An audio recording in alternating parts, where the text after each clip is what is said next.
I've got another very long answer. Oh, another feisty tale. Well, this is really interesting about Mr. Gibbs' voice.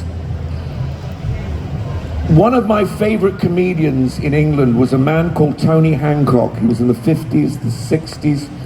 He actually committed suicide in 1968, and recently I have had the great pleasure of recreating his radio shows that were lost or had been wiped and were missing from the 1950s.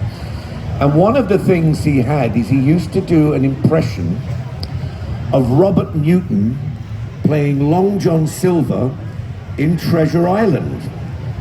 And I thought, wouldn't it be great if I did an impression of my favorite comedian do an impression of Robert Newton of Long John Silver from the 1950s? But I thought, to make it slightly different, I researched where pirates came from, and they mainly came from the ports of Dublin and Bristol, which face each other in the British Isles. Now, my dad, I was an only child. I'm the classic example of an only child, spoilt. My dad had a strong Dublin accent, and my mother had a strong Bristol accent. So I sort of put those two together, and I came up with this, along with Tony Hancock doing Robert Newton doing doing Long John Silver. The funny thing is, when we did this read-through I mentioned, I started off, "Quiet, missy, cursed pirates sail these waters." And Geoffrey Rush, he went white next to me, he said, "That's the voice I was gonna do." So I said, well, we just must ask the writers never to have us talk next to each other. Well, we didn't, because we weren't in the same crew.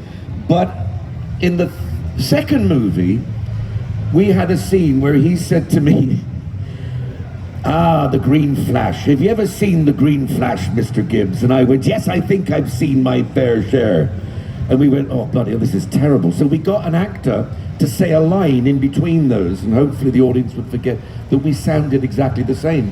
And then years later he came to me and he said, "When people ask me how I got my accent, what shall I tell them?" And I said, "Well, I always tell them I mixed up my parents, that my dad was Irish and my mum was from Bristol. You tell them your dad was from Bristol and your mum was from Ireland. It's a completely different accent."